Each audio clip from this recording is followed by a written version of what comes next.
All right, so you want to be a better game designer, but how do you do that? Like, what are some actionable steps you can take to design great games that people love? Actually, what are 71 actionable steps you can take? Let's talk about it. Before we get started, keep in mind that I am a board game designer, so all of these things comes from that perspective. I've got around 10 or so games on the market, depending on when this video comes out, and so a lot of this is based on my experience with board games. Now, at the same time, 98, 99, 100% of this also applies to video game design, so if that's the style of game that you make, I feel like you'll still get a lot of value out of this. Also, a lot of this comes from my experience interviewing some of the best designers on the planet through the Board Game Design Lab podcast. I've interviewed over 300 of just the most amazing designers and publishers and people in the industry, so a lot of this comes from them as well, but let's get into it. Number one, know your why. Why are you making this game? Why do you think it needs to exist? Why should it be brought to market? Is that something you want to do? Do you want to publish this game and create a product? Or is this something just for fun, just an enjoyable artistic exercise for you to play, or you and your family, you and your friends, you and your dog, whatever? But why does this game need to come out of you? And if it's going to be something you want to turn into a product, that's going to create some different choices, some different things that you have to figure out, versus a game that you're designing just for fun, just for something to do, maybe something to relieve stress. I used to do that a lot of just designing games to kind of get away from all the craziness of the world. And there's really no wrong answer. It just depends on what you want to do. And so determining that pretty early on can be very helpful in the game design process. Number two, find the fun. What is the best part of your game? What are the main things that really create that enjoyable experience for players? The way I look at it, I'm not trying to create a game. I'm trying to create a fun engine that players put time in, and it bounces around the engine, and they get fun out on the other side. And that's super helpful when I'm figuring out, okay, do I want to add this or cut this, or what mechanism and theme? All those choices really come down to what creates the best, most fun experience. And so figuring that out as early as you can, but it doesn't matter if it comes middle or late as well, but then leaning into what are the funnest, best parts of this game, and then let's get rid of all the other stuff. Number three, focus more on the player experience than the theme or the mechanisms. A lot of times people get so bogged down with being very specific about, okay, I want to have this mechanic, this mechanism, the way the game works, or I need this very specific theme or thematic idea, and then they miss the overall experience that they're actually trying to create for the players. So for instance, if you're trying to make a game about Cthulhu, right? Do you want the players to feel like they're slowly going insane and they're just trying to solve a mystery before going crazy? Or do you want them to feel powerful and they're running around shooting Cthulhu in the face with a shotgun? Because those are two very different experiences, and then the thematic ideas, the game mechanisms, everything that comes off of that is going to be very different. And so focusing early on especially, but then kind of figuring it out through playtesting, which we'll talk more about in a minute, how does this all come together for a cohesive experience? And the sooner you figure that out, the sooner you kind of understand that, and if you have that idea going in, it makes game design so much easier. But how do you want players to feel, and then add all the other cool stuff after that? Number four, begin with the end in mind. How do you win? What creates the end state of the game? What brings the game to an ultimate end? Are you wanting the players to feel powerful? Are you wanting them to feel smart or better than their friends because they were able to understand the combos of the game and the way the engine was being built? But what ends the game, and how do players accomplish whatever ultimate goal there is? You don't necessarily have to know this at the beginning, but the sooner that you know it, the easier everything else gets, because now everything you do can point to the end game and can kind of push players, motivate them in different ways to get to that end game that somebody wins or everybody loses, depending on what kind of game you're creating. But figure that out as early as you can. What's the end? How do people win? Number five, explain the game to somebody in 2 minutes or less. And if you can't, it's probably too complicated. It's probably not something that people are really going to resonate with, because if people don't understand, they typically don't buy it. They typically don't want to spend their time or energy or effort on it. And so what is your game? What's it about? Think of it as a pitch, or like the hook that draws people in. And if you're going to create a game that goes to Kickstarter or it's on a store shelf somewhere, you got to do it quick and preferably in like one sentence, maybe two. Use the visuals, whatever that you're going to use for marketing, but you got to be able to explain it quickly, draw people in for them to go, ooh, that sounds like something I want to play, I want to buy, I want to check out. And if you can't, cut some things out, or at least figure out a better way to say it. Number six, less is more. A lot of times new designers think, oh, I've got a problem, I should solve it by adding more. I should add more rules, I should add more complications, more things going on, when actually the opposite is typically true. What can you take away? What rules can you get rid of? What entire systems are just really not that fun or not that necessary for the game? Cut them out. Less is more. The more stuff you have in the game, the more rules you have, the thicker the rule book is, the less likely people are to buy it. Now, this isn't always the case. There are plenty of Euro games out there that take 3 hours to play. Twilight Imperium takes 8 hours to play, and people love it. But those are the exceptions to the rule, and please don't ever think you're going to be the outlier. It's probably not going to happen. And so what can you cut out of your game? What can you do to make it more succinct, fewer rules, fewer edge cases? Just cut things out. Less is more. Number 7 kind of follows up with number 6, and don't add too many new things to a game design. For example, Dominion. Dominion is a deck builder. That's all it is. There's no board, there's no pieces, there's nothing else going on. All you do is build a deck, because at the time, that had never really been done before, at least not in that way, and so it was very new. People had to get used to it, figure it out. Now you can have a deck builder with a million other things going on, and there are plenty of examples of that. But if you're going to create a game that's kind of new and people aren't really sure about it, the mechanism is an interesting one, it hasn't really been done before, that's enough. That's plenty for players to figure out. So don't keep adding. Again, less is more, but don't add too many new things at the same time, or just don't keep stacking up complication, because again, it's just a lot for players to understand. It's a lot of rules to learn. So yeah, keep it simple. Again, number 8, learn from every bad design. You are going to make some really terrible games. You're gonna have some really bad ideas. It's just part of the process. Every game designer goes through it. Don't feel bad. Don't feel like, oh, I'm not any good at this, even though you're probably not yet. Honestly, you develop taste long before you develop skill. In other words, you know what is good long before you can create anything good, and that's the same with everyone. No matter who you are, no matter what art form you're into, you have to start the process as a beginner that's not any good, and eventually over time you get better. The trick is just don't stop, don't quit, just keep going, and make sure you learn from every mistake, every bad idea, every bad design, and make sure you take the good out of those bad ideas and kind of put them on the shelf and come back to them later. I can't tell you how many times I've been working on a game, run into a problem, and realized, oh, I figured out the answer to this a year ago in that game that was trash, but I can take that one idea out of that bad game, apply it to this new game, and all of a sudden I've got something interesting. Number 9, reuse what works. One thing you'll notice about really good game designers with lots of games on the market, a lot of times they'll kind of have a similarity. They'll use a very similar mechanism, or they'll use a different way to look at the same mechanism, and it makes sense. They've gotten really good at that thing, and then they just have new ideas about ways to turn it to different angles and try it in different ways. And so you can do the same thing. If you're really good at designing deck building games, then make deck building games. Like, don't feel like you have to prove something or you have to do something else just for whatever reason to show that you're an actual legit game designer. Who cares? It doesn't matter. Reuse what works. Learn from other people, their game designs. Reuse things that they use. What are the games that you enjoy? What are those mechanisms and themes and all the ideas for the player experience? How can you reuse that, put your own spin on it, look at it from a different angle, and create something new? There are no new ideas. Really, that's truly. Picasso said, "I know a good idea when I steal one." Basically, right? That there's no new ideas. You just kind of borrow from other people and create new ways to look at things. Number 10, get out of the echo chamber. What that means is don't just listen to people who know you and like you and are friends with you, your mom, your dog. Get out and find other people to play your game with, to play their game, to play other published games, complete strangers, people you're not really on the same wavelength with in life, like different kinds of people. Learn from them. They're going to have different ideas. They're going to have different mindsets, different reasons why they play games. They're going to experience your experience differently, and that's super helpful, super important. And so make sure you're not just kind of bogged down listening to people who are only going to tell you good things and aren't actually going to go, hey, this sucks, and give you some ideas about why.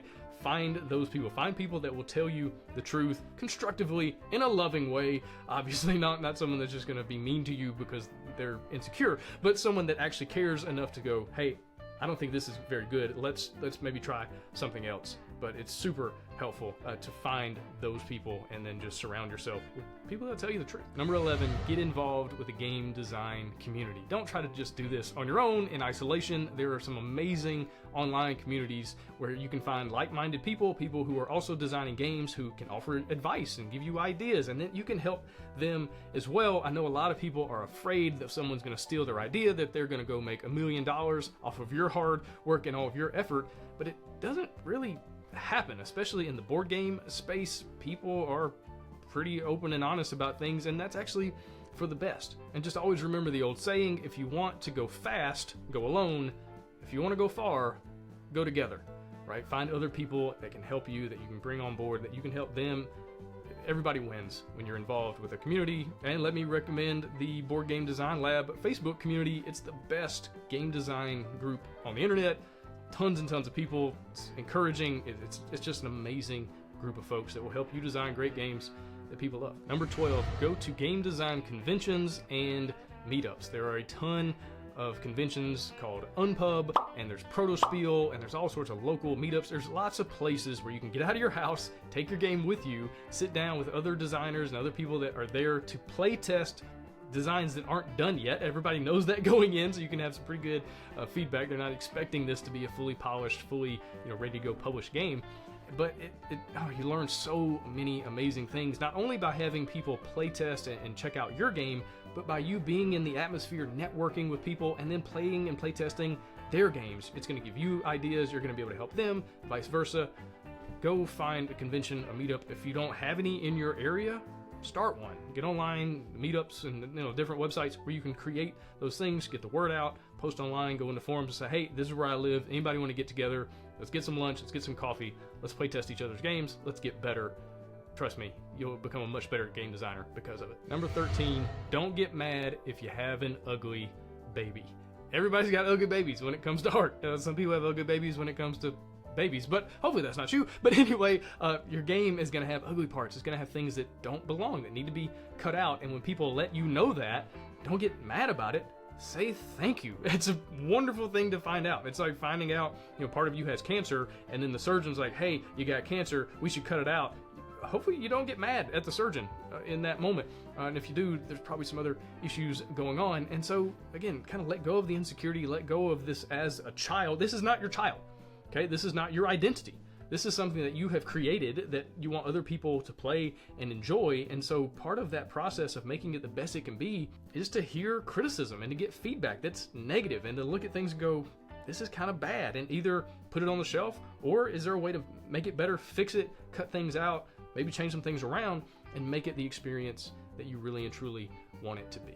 And when you get that negative feedback, just remember, chew the meat, spit out the bones, take in the good and the bad and kind of figure out what makes the most sense, and then go from there. Number 14, and along those same lines, don't get upset, don't begrudge publishers who reject your game. If your goal is to get the game published and out on the market, and you submit it to different publishers and they send it back and say, hey, it's not what we're looking for, or sometimes they'll even give you feedback, say, hey, this is why, it's got these issues, this is what we noticed, we're not looking for this theme or this idea or this experience right now. Don't get upset. Don't write an angry email. Don't write an email that even tries to defend your game. Like, oh, well, you played it wrong and this, that, and the other. If they did, maybe send that in and go, hey, well, actually, here's the feedback you gave me, but I feel like maybe you played it wrong. Maybe the rule set I sent in wasn't as clear. Maybe we can have a quick conversation. But I can't tell you how many times I've had people send me messages and talk to me in real life as a publisher, and doesn't do them any favors, right? It doesn't make me go, oh, I really want to work with this person who's yelling at me, right? And so remember, you're not only selling a game, you're in a lot of ways selling yourself. And so don't say things, don't send messages that are angry or super defensive or like, hey, you didn't do it right. If you want to maybe reach out to that publisher again, because maybe this game isn't right for them, but the next one is. And so don't mess things up now, because it's going to mess things up in the future. So again, reach out to publishers for sure. Submit your games to be published, but when they send criticism, they send feedback, or they reject you, just say thanks for checking it out. I'll talk to you again later. Number 15, along those same lines, seek to understand. If someone is giving you feedback, if they're giving you criticism, don't get defensive, don't get upset. I've heard one game designer, actually, he beats this by anytime he sits down with a group of playtesters, he'll say, hey, a friend of mine designed this game, and he asked me if I would help him get it play tested. And so we're gonna sit down, we're gonna play it, and if you have any feedback, any criticisms, any ideas, then just let me know and I'll relay it to my friend, because now people feel more open. They feel like they can be a little more honest about the game and their experience and the flaws and things that they're seeing or playing, and they don't feel like they're hurting anybody's feelings, because to their knowledge the designer is not at the table. And so that can be a little dangerous, so be aware of that. Like, make sure you have the security and the self-confidence to do that, first of all. But second of all, maybe that's an idea you can try to get the best feedback out of your players, but just seek to understand. Again, don't get defensive, don't get super upset. Just hear what people have to say, listen to it, use what's good, discard the rest, and then go from there. Number 16, realize that perception is reality. When players ultimately open your game and your box and they sit down to play it, you're probably not going to be there to explain what you were trying to do. And so you have to understand that. And so when you're playtesting, when things are going on and people are having a certain experience, don't tell them they're wrong, because they're probably not, and it's going to be way worse if the game ever does come out in a published form. And so realize that when you're playing your game, designing your game, whatever the perception is, that's the truth. Whether it's actually correct based on what you are attempting to do, what you're trying to do, it's really about the perception. So design and change things accordingly. Number 17, don't talk bad about other people in the industry unless it's super warranted. Now, if there's some really bad behavior, someone's doing something, saying something that's legitimately just wrong and needs to be called out and people need to be held accountable, by all means go for it. But in general, try not to create drama with people, especially if it's just based on like their political beliefs. Unfortunately, a lot of people in various industries have been captured by their ideology, and so if you follow them on Twitter or Facebook, anything like that, you're going to see a lot of stuff that they post that maybe you completely disagree with, but especially if it has nothing to do with what you're actually connected by. Like if it has nothing to do with game design or the publishing industry or anything like that, if it's something about human rights in one direction or the other, like, you have to really weigh out, like, is it worth engaging with this person that you vehemently disagree with? Because ultimately, maybe that undercuts you later on, right? So if you have a big disagreement with someone, you get online and you have to make sure they know how wrong they are, and they're going to return the favor, and they're going to do everything they can to make sure you know how wrong you are. What do you gain? I mean, you wasted a lot of time, you wasted a lot of energy. You're not going to change their mind. And if they happen to be a gatekeeper, which a lot of these like really ideologically based people sometimes are, then maybe you're ending up gatekeeping yourself out of something, not because of anything in the industry, not because of your design skills or because of your game being good or not, but because you disagree on some other thing. And so just be aware of that. Like, is it worth it to engage with people for things not game design, game publishing related? My answer is probably not. So let things go. Let people believe different things, and you know, if you get to know them in real life, have that conversation one-on-one over lunch one day. Doing it online on the internet might actually mess you up more than it helps. Number 18, know your customer avatar. So if you want to get your game published, if it's going to be for a specific group of people, a certain demographic, whether it's families or solo gamers, whatever it is, know who that person is that you're aiming at. And what I like to do is actually write it down. Write down Steve, and Steve is 32 years old and he's got 3 kids and he only has 30 minutes a week to play a solo game. And so, and this is the kind of experience he wants. Like, it's so helpful, so beneficial in designing the game overall when you can look at your customer as a real person and then design with that person in mind. It makes a lot of choices easier. It gives you a decision filter in a lot of ways, that every time you have a new idea, new choice, or a new decision for the design, you can filter it through that person, through that demographic, through that avatar, and then make a choice based on that. It makes things so much easier. Know who your game is for and why. Number 19, build an email list. I know social media is flashier. I know there's video and all the things you can do with social media, but there's still nothing better marketing wise than an email list. Even if you want to get your game published by someone else, you're going to pitch it to a publisher and they're going to do all the manufacturing and the marketing and all that. Even still, if you can build up an email list around your game or around you as a designer or anything, that's going to help so much later on when you're actually trying to sell your game. It also will help you get the game published. So like if you go to a publisher and you say, hey, I've got this game idea, here's how it works, and then you also say, I've got 1,000 people on an email list that are interested in this game that want to buy it whenever it becomes available, that makes you a much better person to bring on to publish your game. It makes you much more marketable because the publisher realizes, hey, we're starting with 1,000 people. We're starting ahead. We're not starting from scratch, starting at zero. We're already ahead of the game. And so anything you can do to bring people in to an email list, maybe it's a bi-weekly or a monthly newsletter where you just kind of send out updates. Hey, here's the game. Here's some pictures of the prototype. Get on Board Game Geek. Start some forum strings about that. Posting about the game. Getting people interested. Getting them excited.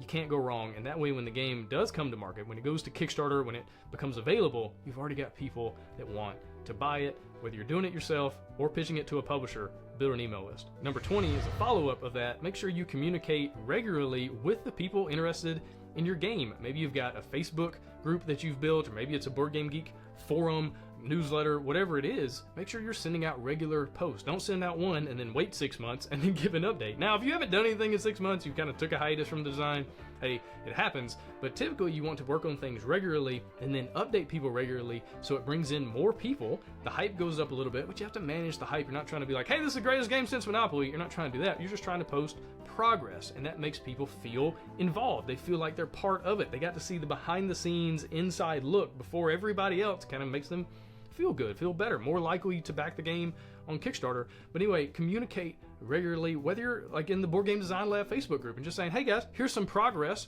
Check out the latest prototype of my game.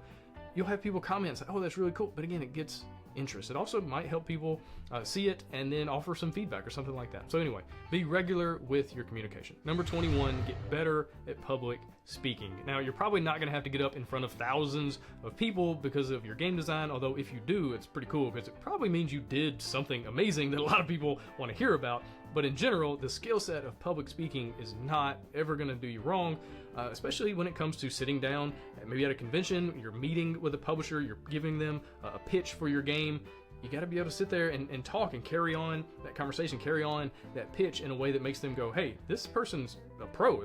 This is someone we really want to work with. Or if you're demoing your game and you've got 3 or 4 players there at the table, you need to be concise. You need to say things again without going, like this and so get better at public speaking, whatever that looks like. Take an online class, go to a local community college and just see if you can take a class there. But whatever it takes, get better at public speaking. You're never going to go wrong with that. And it'll give you more confidence. It'll give you more security, more self-esteem to do all these other things better as well. Number 22, go pro. What does it look like for you to be a professional? Even if you're not making any money, even if game design is literally nothing but putting you in the red right now and you're spending money but you're not bringing anything in, still, what does it look like to be a professional? If you were doing this full time, if you were doing this as a pro, how would you organize your time? How would you organize your schedule and your life? Like, what kind of sacrifices would you be making? Because if you're serious about this and you actually want to do this in a way that brings in money later, that you're getting games published and are out there on the market that people can buy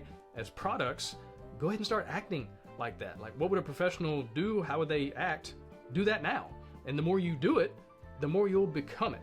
And so go pro. What does that look like for you in your life? And go ahead and start doing it now. Number 23, give more to the game design community than you take. In other words, be a ladder builder, not just a ladder climber. There are very few things in life that I know to be true more than this. The more you give, the more you receive, the more you take, the more you lose. It just is what it is. It doesn't necessarily make sense if you write it down on paper, but it's just a way of life. And so how can you help others? How can you build them up, encourage them, give them ideas and feedback? Because when you do that, they want to reciprocate. They naturally want to help you. Now, don't do this selfishly, make it a transaction. I'm going to help you and then you're going to help me. That's not what this is about. Do it out of generosity, do it out of kindness, do it out of love for the game design community, the game design skill set, as an art form, as a craft. And I promise you, the more you do it, the more you help others, the more it's going to come back to help you be a ladder builder, not just a ladder climber. Number 24 follows up on that. Play other people's prototypes, right? Maybe you send them your prototype and they send theirs, and then you play it and you get some feedback and you send it back. That works really, really well. Go to some conventions, reach out to people and just say, hey, I've got some time blocked off. I've got my schedule kind of figured out. I'm going to go pro. I'm going to do this in a way that actually I set certain days and certain times for different things. And playtesting is one of those things I do on a weekly or bi-weekly basis. and reach out to people and say, hey, can I play test your game? One, it's going to create a ton of goodwill. They're going to want to reciprocate. But two, you're going to learn a ton just by playing other people's unfinished games and see what the problems that they're going through and the solutions they're trying to figure out and the ideas and give them feedback. It's such an incredible process. So play other people's prototypes. Number 25, play other people's published games. Don't fall into the trap of only playing prototypes, of only playtesting your game and not actually going out into the market and buying games or going to conventions and playing games that are really good, that are polished, that are complete, that have their graphic design finished and the user experience, all those different things. You're going to learn so much. Play as many games as you can. It's kind of like free throws. You want to get better at shooting free throws, you got to shoot free throws over and over again. If you want to get better at designing games, you got to design games, but also play a ton of games to figure out how to do it well. So make sure you're playing other people's published games. Number 26, watch other people playing great games. Go to game night, go to a convention, get you something to drink, get you some popcorn, and just watch. Just tell people, hey, I'm gonna sit this one out. I'm just gonna watch y'all play. I'll get in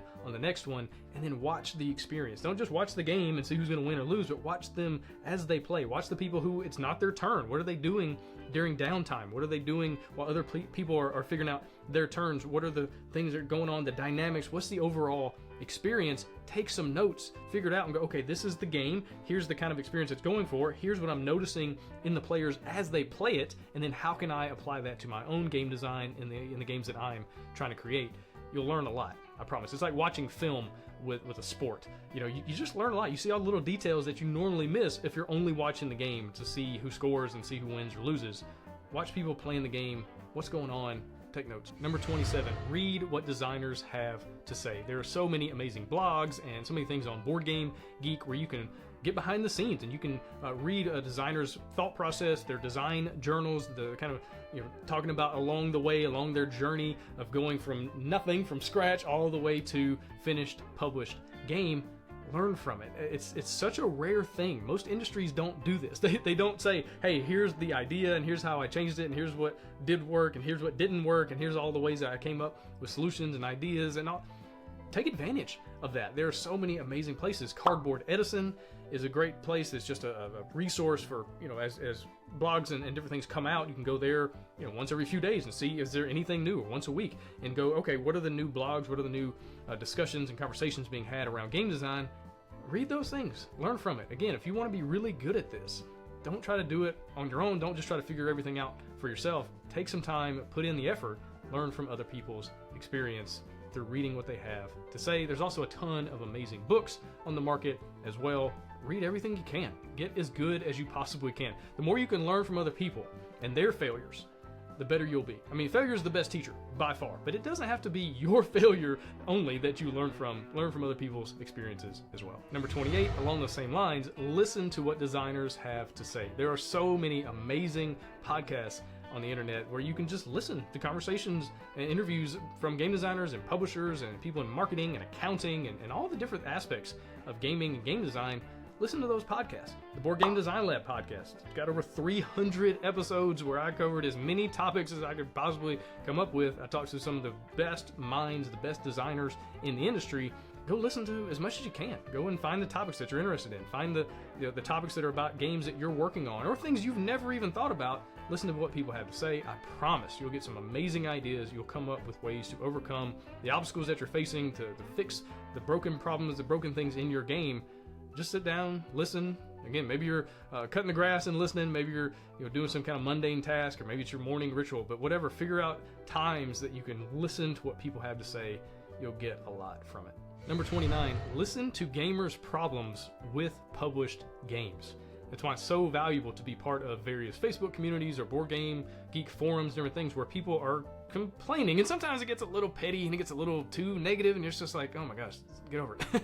But you can learn from a lot of those things as people post about issues they have with the game. Maybe it's graphic design. Maybe it's the game lasts too long. Maybe the player count said 5 players, but this should really be played with 3. Whatever it is though, listen to what they're saying about those games that are already on the market, that someone has already said, hey, this is good enough to bring to the market as a product, to charge people money for it. It already made $100,000 or $1 million on Kickstarter. But what are people's problems? What are their criticisms of those things that are already out there? And how can you internalize it and figure out ways to make your own games, your own game designs better based on the criticisms of other published games. Number 30, never let an idea get forgotten. Remember that your brain is much better at having ideas than storing ideas. So always have some method, some app, some notebook, something that you can write things down or take notes on your phone, whatever it is. That way when ideas come in, that you organize them in some way that you can come back to them later. I am the worst about saying, hey, if it's a good idea, it'll come back. That's not true. And I can't tell you how many things I have lost to the just sands of time and just the recesses of the dark places in my brain. And hopefully they come back, but there's no guarantee on that. So now I make sure that anytime I have an idea, I wake up in the middle of the night or I'm in the shower or something like that, I have a way to organize things, to write things down, and then we'll see what happens. Sometimes, a lot of times, they're not very good and they're not worth actually coming back to, but sometimes have an idea that actually turns into something special. So make sure you've got a way to write down ideas and then keep them collected, keep them organized. Number 31, watch game reviews. It's not possible to play all the games that are coming out on the market today. I mean, I think around 700 came out at Gen Con alone last year. You're never going to be able to get to them all, but you can watch game reviews and see the new trends, see how other game designers are approaching various ideas and mechanisms and themes, and learn from it. Again, it's kind of like watching film on other teams and figuring out what they do really well, and then how can you do that also. And so, yeah, get online, get on YouTube, and just find game reviews. Watch game reviews of games that you're really interested in, games that like are similar to what you're trying to create. Watch game reviews for things that you have no interest in at all, because again, you can learn from all of it. Watch game reviews. Number 32, design with production cost in mind. Board games can be expensive, right? There are plenty of $100 games on the market. The question is, should you be designing one of those games at the moment? If you don't have a body of work, if you don't have a portfolio of games, if you haven't built up an audience, it's going to be a bit of a hard sell to go to a publisher and say, hey, here's my $100 game. It's got a ton of miniatures and custom dice and boards and cards. That's a hard sell if you haven't built up something for them to go, yes, this is worth that investment. And so it might be much better for you to design a game that's a $20 price point, a card game with maybe some dice, maybe some cubes, and just kind of build up your experience, build up something to say to a publisher, hey, here are the games I've created, here's what's worked, here's the audience I've built up, here's the people that are a fan of me and my games. It's a much easier sell. So again, just design with price point in mind and production cost.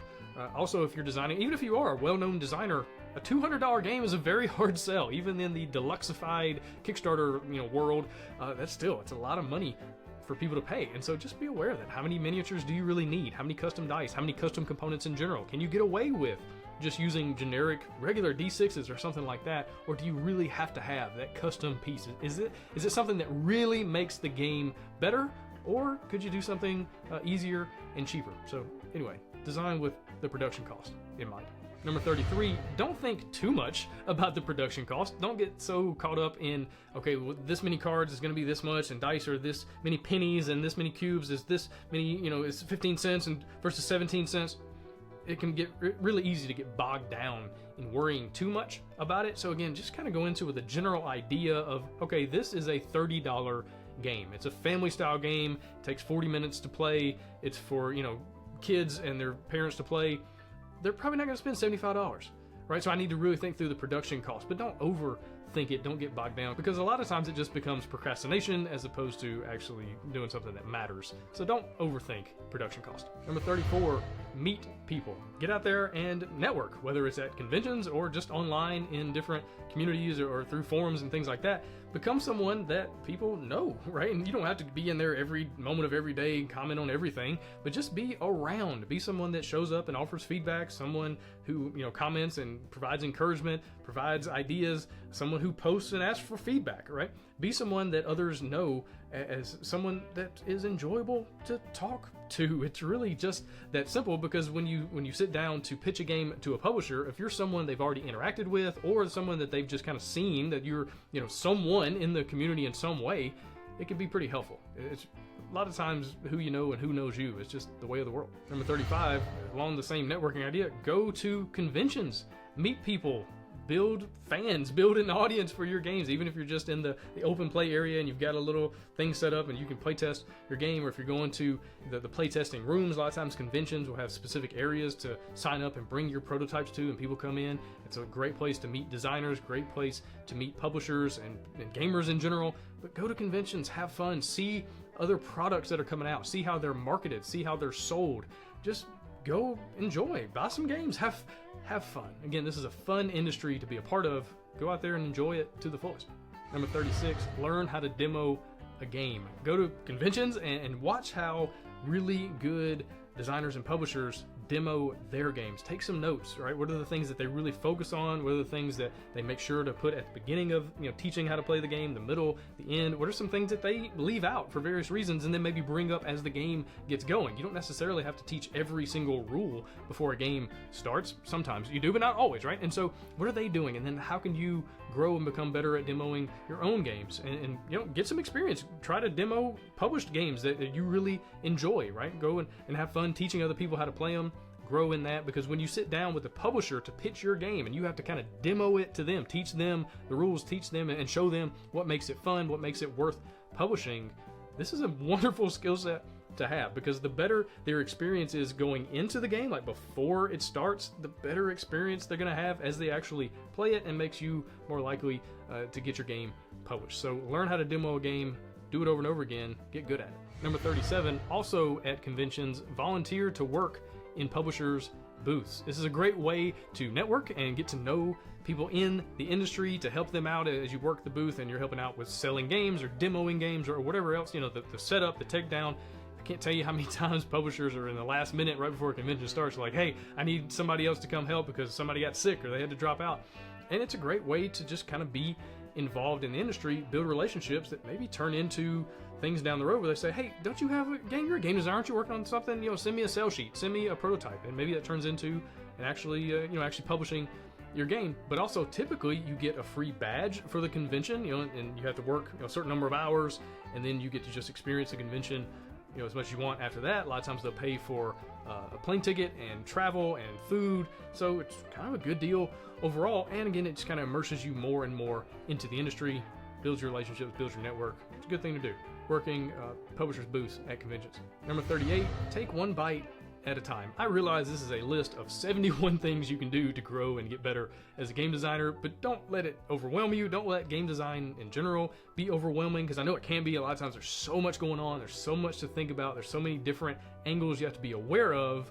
Just take one bite at a time. Just try to get better at one thing today. What does that look like to get 1% better, as opposed to trying to make these giant leaps and, oh, I'm 40% better.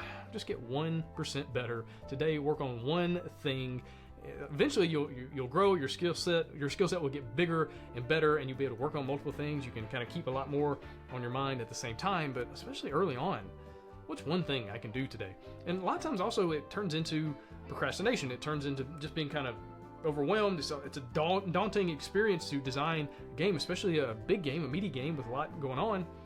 And so a lot of times you're just like, I'll do it tomorrow. And it's always like, I'll do it tomorrow. But what's one thing you can do today? What can you work on right now to push the game design forward? Don't let it overwhelm you. You're gonna be fine.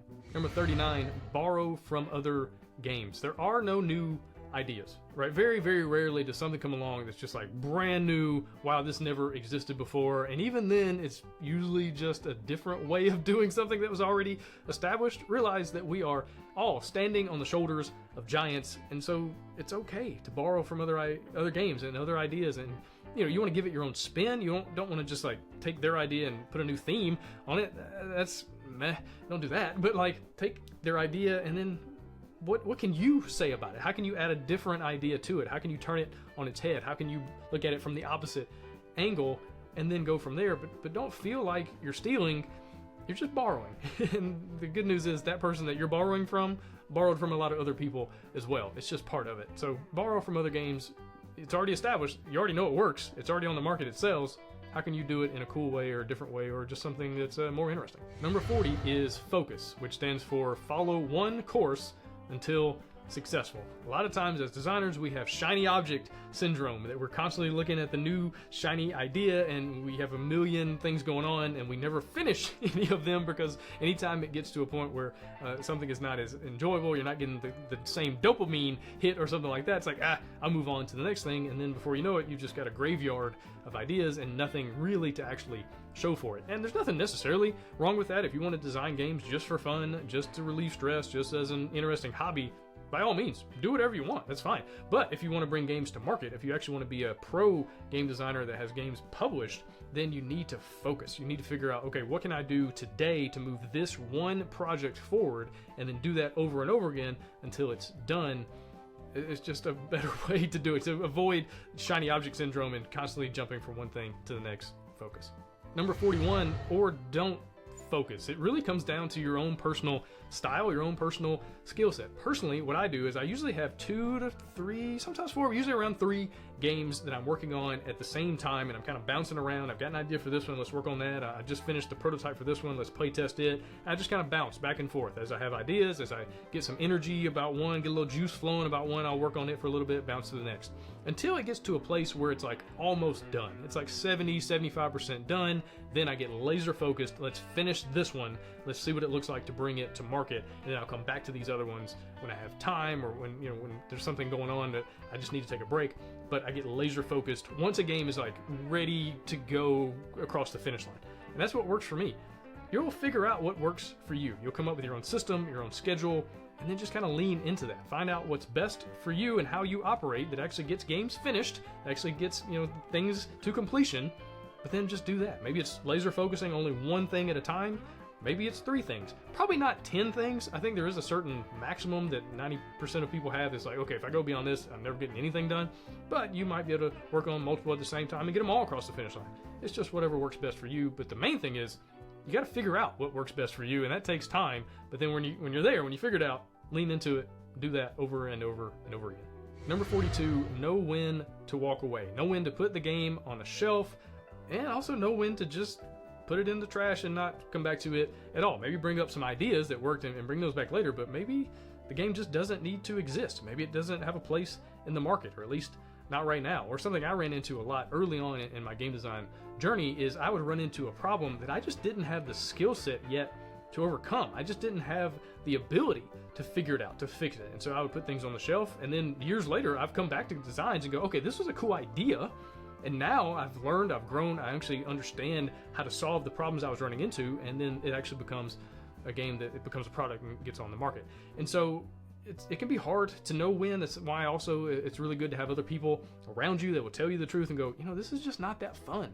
And maybe you can change it. Maybe you can add some things or take some things away that actually increases the fun that we're having. You know, maybe the game works. It works as a game, but it's not enjoyable to play. But again, that's why it's good to have people there to tell you the truth. But just get to a point where you let things go. And again, this isn't your identity. It's not who you are. Putting that game on the shelf or the trash doesn't mean that you're on the shelf. It doesn't mean that you are trash. It just means something you created didn't work out. And that's life, that's art.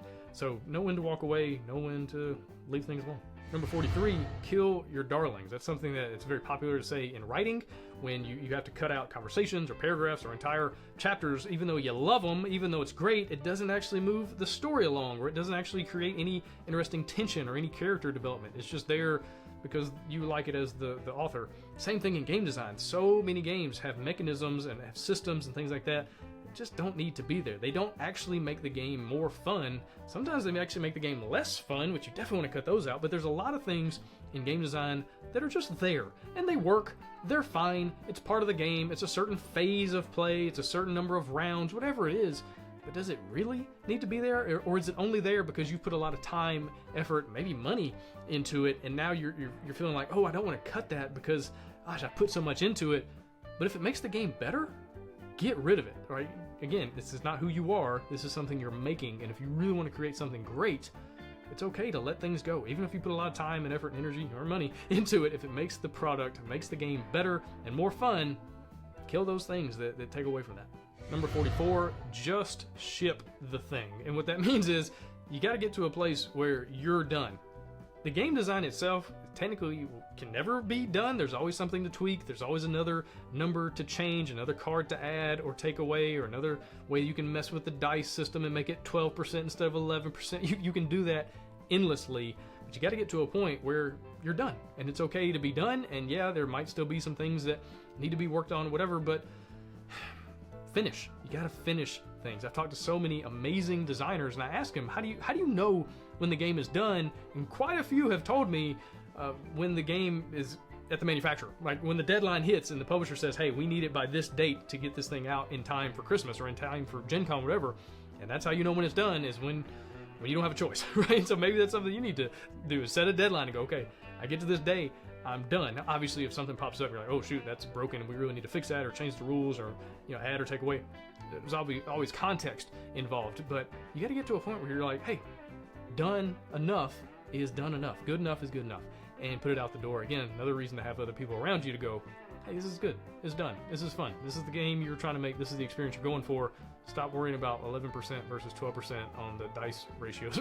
Doesn't matter. Just ship the thing.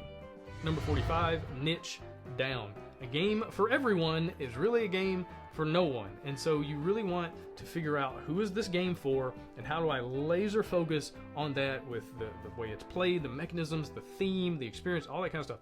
Just get real specific, right? You would much rather have people that love your game and people that hate your game, versus just people that, everyone's like, this game's okay, meh, right? It's better to have highs and lows as opposed to a whole bunch of just in the middle, it's fine, right? And so what does it look like for you to do that with your game? How can you niche down and really focus on a specific group of gamers, a certain group of people, not trying to appeal to everybody, because you're going to be forgotten in about 30 seconds.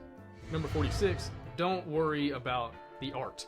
Right now, when you're playtesting and you need a prototype, you obviously want to have something on the card, something on the board, so that players can look at it and go, okay, I understand this is what's going on, to give them an idea, to give them kind of the feeling that you're going to have later on when the game is finished and published and all the art is finalized. But a lot of times, as a designer, you can get so bogged down in going online, going on Google Images and trying to find the perfect clip art, the perfect illustration to put on that card, and then you waste a ton of time, and it feels like progress. It feels like you're doing something that matters, that's important, but you're not. Because if you spent 30 seconds and went and just found an icon and used that as the illustration, versus 3 hours finding the perfect illustration that you can't use anyway because it's copyrighted, you've wasted a lot of time in that 3-hour process that you could have been doing something that really did matter. And the danger is you feel like progress is being made, but it's kind of like being stuck in the mud, right? And your tires are spinning at 100 miles an hour, but you're not going anywhere. So don't worry too much about art and all the different things. Just, again, do good enough. Do what you can to get the point across, and then let that stand for itself. Number 47, quit trying to figure out the perfect title, right? A lot of times we spend so much time trying to find that perfect little pun, that perfect little set of words that's going to have people giving us money as soon as they see it, without even knowing what the game is actually. But a lot of times titles are better found than created. What I mean by that is they come out of the game design process in general, the playing process, where you go, oh, this would be a better title, and so don't overthink it. Untitled game number 7 is totally fine to playtest and prototype and figure things out. Don't waste too much time overthinking it. Don't try to figure out the perfect title. Sometimes you actually have a title before the game design process begins. Actually, I've seen designers that had an idea for a title, and then everything came after that. That definitely happens. But again, don't procrastinate by trying to find perfect. Just go with what works for now, and if you find a better way to do it, you find a better title later, change it out. But just design, playtest, prototype, all the things that actually move the game forward, as opposed to just wasting time trying to figure out a good pun. Number 48, quit asking for price quotes. And this is when you go to manufacturers' websites and you fill out all the details and you submit their survey, their online form for how much would this game cost if I printed it myself. A lot of people think, okay, let me just start a business and go to Kickstarter and do it all myself without actually thinking through all that goes into that. And then they'll do it when their game's like 50% done. And so it's gonna change. And so unless your game is like 90, 95% done and you're really pretty sure that you're gonna do this yourself as opposed to pitching it to a publisher, stop wasting time. Again, so many things I'm talking about right now are just ways that it's really just procrastination. It looks like planning, it looks like figuring something out that matters, but it's really just wasting time that could be much better spent actually working on your game. Number 49, speaking of time, schedule your design time. Specific days, specific times. Again, act like this is your job, right? Don't just wait for motivation. Don't just wait for inspiration to strike. That's what amateurs do. They just sit around and wait. Hopefully, something's going to happen. They're going to have some ideas randomly. No, professionals, they show up to work whether they feel like it or not. So maybe it's Tuesday night 9 o'clock p.m. after the kids are in bed. You can go work on game design from 9 to 10:30. Maybe it looks like waking up early in the morning. Maybe it looks like going to lunch in a quiet place and not going with other people, but going by yourself so you can work on a game and prototype and playtest things. I don't know what it looks like for you, but you schedule it and you stick to the schedule as much as you can, just like you would for anything else that matters, so anything else that's important to you. You show up to your job at 8:30 in the morning because that's when you're supposed to be there. So why not treat game design or something you really want to take seriously in the same way? Number 50, work on your game every day. Now that doesn't mean you have to have these 3-hour design sessions every day or anything like that, but do something that pushes your game forward. If you want to get good at something, do it every day, right? You build a habit. You get into the habit of it being something that you're always working on. And even if it's just something small, even if it's just like cutting out a few cards today, you've got 10 extra minutes to do some proofreading of your rule book, and you're just going to proofread the first 2 pages or something like that. But anything is better than nothing. It's kind of like exercise, right? Even if you get up and just walk a quarter of a mile, right, and it takes you 5 minutes to do it, well, you're doing laps around everybody sitting on the couch. And so just do something, just do anything, because the truth is, scientifically speaking, motivation comes after you begin, not before, right? Typically, not all the time, but typically you get going. An object in motion stays in motion, right? So what does it look like to just get into motion? And so set that bar low, right? Maybe it just means working on game design for 5 minutes every day, right? That's your goal, 5 minutes. Doesn't have to be any more than that. That's just the setting the bar as low as you possibly can, because most of the time when you hit the 5-minute mark, you'd be like, I can do 10, I can do 30, I can do an hour, but you got to get into motion. So what can you do every day that kind of sets the bar low, that then you get going? I knew a guy that he really wanted to get in shape, and so he's like, okay, I'm going to start swimming. He had bad knees, he didn't want to lift weights, he's like, I'm going to start swimming. But his goal on a daily basis was just to get into the pool. It wasn't to swim a bunch of laps. It wasn't to swim for 30 minutes or an hour. It was literally just get in the pool. And if he gets in the pool, then he's checked the box. He's hit his goal for the day. If he's sick, if he doesn't feel like it, if he he's got something going on at work, super busy, he can get right back out of the pool and go do it. He's accomplished his goal for the day. But he's like, I'm in the pool. I can do a lap. He do a lap. And he's like, I can do a few more. And then he'd do a few more. And eventually he got into super great shape. He lost a ton of weight, gained a bunch of muscle. Looks great now. But his goal was just get into the pool. So what does it look like for you to just work on something, anything that gets the ball rolling, gets you into motion, and do it every day? Number 51, keep a design notebook. And this is more than just like having a place to write down ideas and an app on your phone or something like that. This is something that is very organized, very structured. I've used the bullet journal method in the past. That works really well, but a place where you can kind of keep everything in one place that you can come back to 6 months later, when you kind of put a game on a shelf, you come back to it and you're like, okay, here's all my ideas. But also make sure you're writing down the problems, not just the solutions. Because one thing I've found is sometimes I have a tendency, I'll write down the answer to the issue of the game, and then I'll take a few weeks off and come back and I'll try that solution and realize, oh, this is not fun, this is not any good. But what was the actual problem? What was actually wrong with the game? So make sure you're writing down problems, not just the answers and not just the ways to overcome those challenges. What are the actual challenges? And then have organized ideas under it, the solutions to it. But anyway, just having a place where you can keep all your thoughts. Write down your mission statement for the game. Write down the demographics. Like, okay, this is a game for 2 to 4 players, ages 14 to 25. Whatever the specifics of the game are. It just makes it so much easier, and you can have a nice notebook that kind of looks good on the shelf and kind of makes you feel like you're somebody.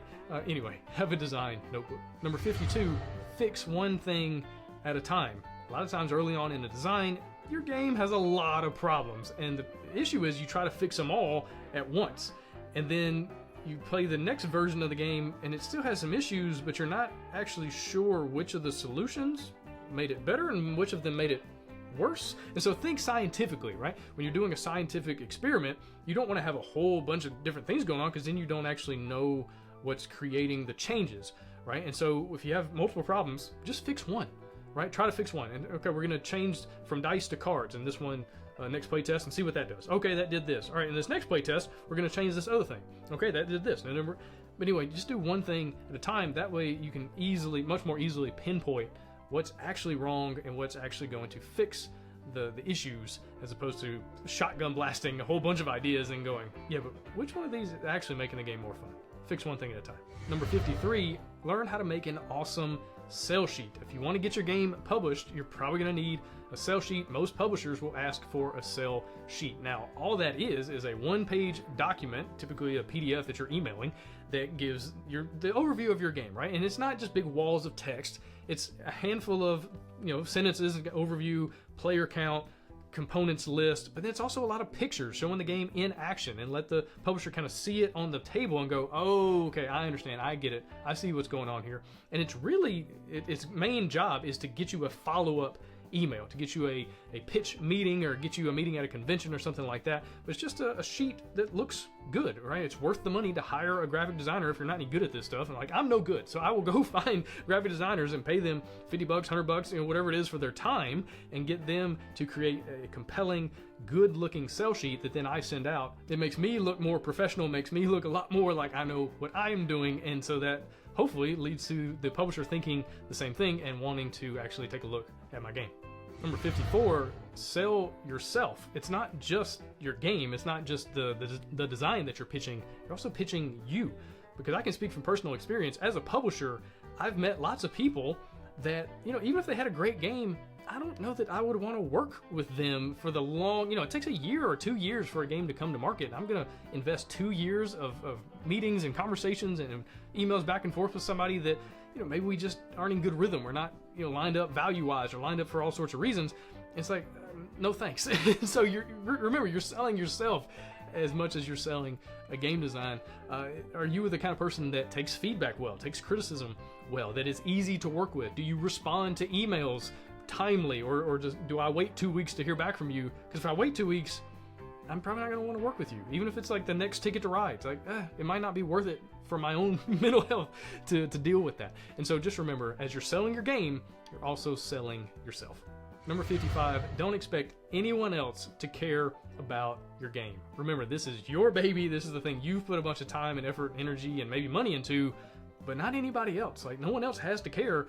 And that's okay. It's your job as the designer to create a compelling product, a compelling game that gets them interested, that the hook, that the pitch, that you say it to them, or they see it online, they go, oh, tell me more, right? Don't expect them to care at all. It doesn't matter that you've been working on a game for 10 years.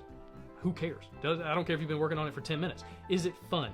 Is it compelling? Does it draw me in to play a game that I want to play or not, right? But don't put an expectation on other people. Just design the best game you can, put it out there into the world, and if it's right, if you're actually aiming it at the right people, you've done a good job, then they're going to be drawn in. But don't go online and post comments and throw a little pity party for yourself and be like, oh, no one cares. It doesn't matter. That's just the nature of anything creative, any kind of artwork, is that some people are going to care, some people aren't. Oh well, it's your job to get as many people that you're aiming at to care as possible through your pitch, through the design, through just making a great, amazing product for them to enjoy. Number 56, along those same lines, don't just spam forums. Don't just go online and post about your game and expect everyone to go, oh, here, take my money. Every now and then that might happen, but typically if you're just showing up as a nobody, as kind of a random person and saying, hey guys, how are you? I'm new here. Here's my game. Please buy it, or please give me feedback. Like, well, who are you? Right? So it's much, much better. Get involved with these communities, help other people, offer feedback, comments, different things like that. And then be like, hey, I've got a game that I'm working on. Is anybody interested in it? Can I get some feedback on this? Would you mind reading my rule book? Hey, here's my Kickstarter campaign. But I mean, it takes a long time. If you just show up and spam the link to your game or a link to your email list or something like that, you're probably going to get zero. You're probably going to get nobody interested in it, because you're only for yourself. You're only here to sell something. And a lot of times that just doesn't go over very well. So it's much better to become involved and then post ideas to help other people, and then post about yourself, post about the projects that you're working on. That way people don't just see it as you being like a sleazy used car salesman, or you just trying to spam. They'll see you as an actual contributor to the community, and then they'll be much more inclined to hear what you have to say. Number 57, don't even consider Kickstarter unless you really, truly want to start a business, because that's what it is. I know it's easy to go online and you go on Kickstarter or GameFound or some of these other crowdfunding sites, and you see that someone made $1 million, and like, that could be me.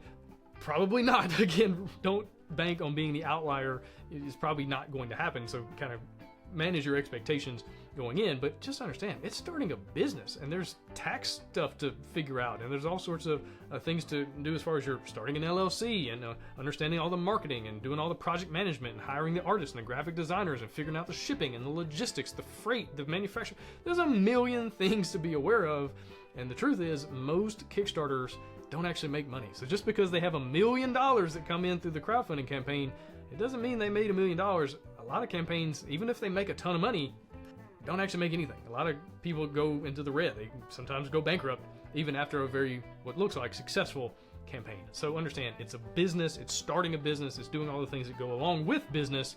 So just be aware of that. Don't get caught up in all the flashy numbers and the $1 million dollar signs. Number 58, don't consider Kickstarter unless you're fairly certain that your game will actually fund. And this goes into the game design process because Kickstarter is a very specific community. It's a group of people looking for very specific types of games. There's certain games that do really well, certain games that don't do very well at all. And so what kind of games are you designing, and is it for the Kickstarter market? Also, all the things that go along with designing the game, a lot of things I've already talked about, building an email list, getting involved in different communities, all sorts of things that build into this much bigger idea of crowdfunding. Make sure you're doing all of those things. It's not just, hey, I've got an idea, I throw it up on Kickstarter, I make a bunch of money, and then I'm off to the races. It just doesn't work that way. And so make sure you're doing all the things from a game design perspective and just a networking perspective that actually ensure that you're going to fund, or at least be close to it, before you even consider running a campaign. Number 59, don't ask people to do things for free. I can't tell you how many times I've seen people post online that, hey, I don't have any money to pay you as an artist or you as a graphic designer, but it'd be really good for your portfolio, and so it's good for your portfolio, and it'd be good for me and my business and my crowdfunding campaign that I'm going to be making money off of, but it's good for you to do it for free. That's garbage. It's complete and utter garbage. Now, I know it can be a little discouraging sometimes as a game designer to think through how much time, how many hours you put into something, and then you calculate that and realize that, hey, I made like 42 cents an hour working on this game. Just don't do it. Just don't worry about that calculation.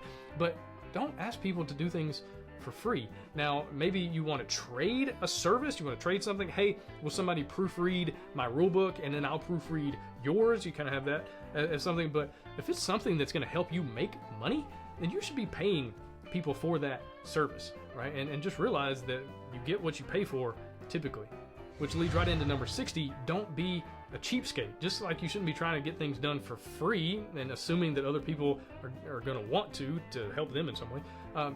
Pay people what they're worth. Art is expensive. Graphic design is expensive. A lot of things that go into creating a product that goes to the marketplace is expensive. And so again, if you're going to design games that you ultimately want to publish yourself, be thinking through the cost, right? If you're going to design a deck building game that has 200 different kinds of cards, unique cards that require 200 pieces of art, it's very expensive. And think through the business side of that as you're working on the game in general. Also, if you're going to pitch the game, it's something the publisher, I assure you, is going to be thinking about. Wow, that's a lot of art. I don't want to take on this project because it's going to be way more expensive to produce it, and I don't know if we're going to be able to actually make money off of it in the marketplace as it is right now. It's just things to be thinking about as a game designer. But again, you get what you pay for. And if people help you in some way, pay them in some way. If you have playtesters helping out, even if you're just paying them with pizza and Coke, that's fine. Put their name in the rulebook. There's all sorts of things you can do to pay people for various things that aren't necessarily money, but ultimately, a lot of times for most of these services, you want to pay people real money because it's valuable. If it's worth it to you to do that, it should be worth it to you to actually pay people for what they're helping you out with. Number 61, fail fast. What I mean by that is get the game to the table as quickly as possible, figure out what's broken, what doesn't work, what's really fun, what's not fun at all, because the faster you do that, the faster you can iterate, the faster you can create the next version of the game to make it better. A lot of times designs will float around in our heads for a long time. We'll write down all these notes. We'll plan out the entire game, start to finish, in our notebook. And then eventually, 6 months later, you get it to the table and you go, oh, this game is trash and I don't think it can recover. Let me work on something else. And so you just wasted a whole bunch of time and mental processes on something that wasn't even worth it. And so the faster you can get an idea out, even if it's just pushing around some note cards and some dice, just a very basic, simple version of the game, it's more than just writing down all the ideas and notes. The truth is, a lot of times the game in your head is perfect. It's going to be the next big thing. It's an amazing game. How could anyone not want to buy this game? But then when you get it out on the actual table, it's got a lot of issues, it's got a lot of problems, right? But then you can fix them. That's the thing. You can't edit what doesn't exist, right? So you get it out there as quickly as possible, and then you can fix it as quickly as possible. Number 62, playtest. Nothing will make you a better game designer than playtesting.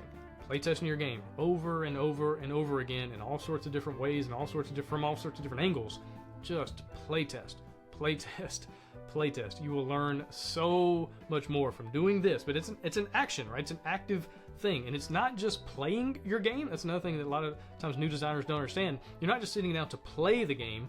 This is actually much more scientific than that. You're going in with a hypothesis. You're thinking through, okay, what are some questions that I have that I'm trying to get answered, right? Is the battle system taking too long, or is the economy in the game too tight? Does there need to be more money in the economy? Whatever it is, but you're going into the playtest with something you're trying to figure out. You're not just playing it to see who wins or who loses, but playtesting is the number one thing to improve you as a game designer. Number 63, playtest without saying a word. Now, this is often called blind playtesting, but I much prefer the phrase unguided playtesting. I think that makes a lot more sense. Also, there's less confusion with that. One time I had someone send me an email and they said, so blind playtesting, is that where you give people the game and then you close your eyes and you just listen to them play and that you get some good feedback there? It's like, no, that's not what that means. It means you give people the game and then you just step back and you just watch, right? You don't say a word. And when they make a mistake, when they misinterpret a rule, when they misread something, or they play the game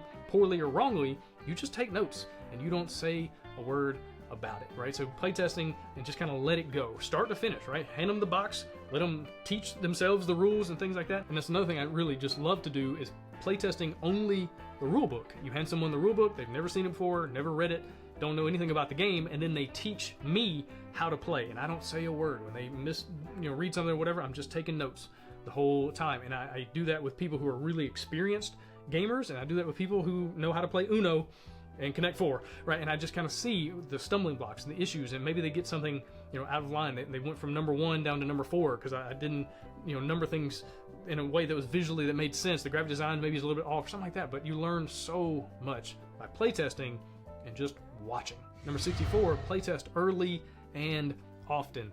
This goes right along with the whole fail fast, right? Fail as quickly as you can. The sooner you can get an idea in front of other people and get their ideas, get their feedback on it, see how they play the game, see how they interact with the experience, the sooner you can actually make the game better. And I know it can be scary, and I know going in you're like, this is hot garbage, why would anyone want to play it? And that's a really good point, right? And so the thing is, you don't have to play a full game. A lot of times early on, I'll go into a playtesting session and I'll say, hey guys, we're just going to play the first 2 rounds, or we're just going to play for 20 minutes, and I'm just going to get some ideas and we'll kind of get some feedback after we're done, but we're not going to play the full 90-minute version, because a lot of times playtests, they last a long time. You're trying to create a game that lasts 45 minutes, but the original version of the game lasts 3 hours because you haven't honed it in yet. You haven't cut out all the things that need to be cut. And so make sure make sure you're shutting things down when they need to be, right? And give playtesters the option to ask them every now and then, but hey, does anybody want to quit? Are you kind of done? Are you feeling like you want to go do something else? And if they say yes, that's totally fine. Like, give them that opportunity, right? Let them know before you start. Hey, if you're done playing, just raise your hand. Be like, hey, I'm kind of done. This is not fun anymore. And shut the playtest down. You don't have to finish. You probably have all you need, right, to go back to the drawing board and figure some things out. So anyway, playtest early, playtest often, but don't feel like you have to run full playtest, especially early on. You don't. Number 65, listen to your playtesters. They took the time out to play your game. You should take some time out to listen to what they have to say. Now, sometimes they'll say things that are maybe overly critical, overly negative, and maybe they say things without being particularly kind or gracious. Don't fall into that trap. Don't let it turn into an argument where you're just defending your game and I've seen so many playtests unfortunately devolve into just heated arguments and debates, and it's like, what are we doing? Like, just thank people for playing and just kind of listen to what they have to say, weigh it, figure out, is this really good feedback, good ideas, good advice? Maybe not, but just take your notes, go back to the design process, figure it out from there. Don't act like someone's attacking you as a person and you as in your identity. They're just maybe pretty critical of something that you've created that you're trying to make better anyway. So again, thank them for their time and that actually might make them want to play test the game again, and playtesters are hard to find, so try to keep them around as much as you can. Number 66, don't listen to playtesters. And what I mean by that is it's usually context, right? One thing I've found is that playtesters are usually really good at being able to verbalize the problem, but pretty terrible at being able to come up with the solution. So for example, they might say, hey, I felt like I just didn't have enough money, or I didn't have enough actions to be able to do what I wanted to do. And that's okay, it's a good problem to write down. Do I need to change the action economy, the money economy in the game, and give players more options or more opportunities for combos or something like that? But then when they start coming up with ideas on how to fix it, usually those are pretty bad. Every now and then a playtester, typically a game designer that's playtesting, will come up with something I'm like, ooh, that's a really good solution. But again, first, like I said earlier, write down the problem, don't just write down solutions. But just realize most solutions are coming from a place of a gamer, not typically a game designer. And so a lot of their ideas are really them trying to make the game more theirs, and it might not be your vision, right? They might be trying to create the experience that they really want, and it might not be the experience that you're trying to put out into the world. And so don't feel like you have to listen to everything. Again, chew the meat, spit out the bones. Sometimes they have really good feedback, sometimes they don't, and that's okay. That's part of the playtesting process. Number 67, playtest with different groups and different people. One trap you can run into is playtesting the game over and over and over again with the same people, because then they become masters. They become really, really good at the game, and that might skew what you need to be doing from a design side of things, right? And one thing I learned is, I had a game I was playtesting as a solo game, playtesting a lot by myself and with another person that was we got really good at the game. And so it was to a point where we were winning like 75, 80% of the time, which is way higher than I wanted it to be. I wanted players to win somewhere around 35, 40% of the time. And so I was like, oh, we're winning like 80%. Let me make the game a lot harder. And then I did that, and then I put it in front of people who had never played the game, had no mastery of it at all, and they got smoked. They got decimated every time they played it because they didn't know all the ins and outs and the nuances of the game. And so I was like, oh, I have made the game way too hard because I know all the other side of things. They don't, so I had to ratchet it back down and kind of make it much, much easier. So again, you can run into that. So playtest the game with different kinds of people. Again, go to conventions, go to game stores, go to meetups, whatever, and play the game with people who really like this kind of game. Playtest the game with folks that aren't really into it. All their feedback matters, because at game night, typically you're not going to have a bunch of people that all love the same kinds of games. They're going to like different ideas, different themes and genres and play times and things like that. But if they want to play together, you're going to have a situation where you have one person who's really excited. They just bought the game. They can't wait to get it to the table. And then there's another person at game night who's not really into it, but they'll play it because other people want to, whatever. Well, you want both of those people to have as good of an experience as you can. And it really helps if you play tested the game with both those kinds of people to really create something for a lot of people at game night. Not trying to create a game for everybody, but at least a game that these people can love and these people over here can at least tolerate well enough to play it with the people who love it. So anyway, playtest with lots of different people. Number 68, playtest with people who don't know you. I know your mom and your second cousin think you've created the best game ever made, but maybe their opinions are a little bit biased. Maybe they're a little bit less likely to tell you the full-on truth, and so it's really helpful to find people who don't know you, whether it's conventions or a game store or something like that, that you can play the game and they'll just tell you the truth, and they're not worried about seeing you at Thanksgiving or the next morning at the breakfast table. So again, play test with people who you've never met before, or even if you only have like a passing knowledge of them, or find people online that you've interacted with, maybe a little bit here and there, that you can send your game, they send yours, and you play test each other's games, you send feedback, but you don't know each other. You're not going to see each other at the office the next day or anything like that. Super valuable. Number 69, use a playtest feedback form. I'll put the form that I use in the description below, but you want something that you can kind of track data, and it doesn't have to be super specific. A lot of times you're taking your own notes and writing down specific ideas, but you want something at the end of the game or even in the middle. You can have different phases when you offer people feedback form that they can kind of write down something, give you highs and lows, and have a numbering system that's kind of simple to understand as far as like what you're trying to accomplish with the game length and the game depth and complexity and things like that. But just something where you can track, and then you can compile that data and see where your game is. Is it kind of right in the middle as far as what you're aiming at, or have you gone too far this way or too far that way? Super helpful to have a feedback form. Number 70, film the playtest sessions if you can. It's so valuable to be able to go back and watch the film, because you can typically only focus on one thing at a time. So if you're watching one person as they're playing, you know, and you're kind of taking notes on their experience, but then there's, you know, other people at the table that you can't see. And so if you've got it filmed, you can go back after the game and watch what happened, watch what was going on, and you'll notice other things. You can kind of speed it up, put in 2x speed or something like that to kind of, you know, get a faster version of it. But it's super helpful just to be able to go in and kind of watch different things, see different things that you're not going to be able to see at the table in the first time you're playing it. And number 71, playtest. Did I mention playtest? Playtest over and over and over again, different angles, different ways. Playtest your game, playtest other people's game, playtest as much as you possibly can. Again, nothing will make you better as a game designer. Nothing will improve your skills as a game designer more than playtesting. So just do it as much as you possibly can.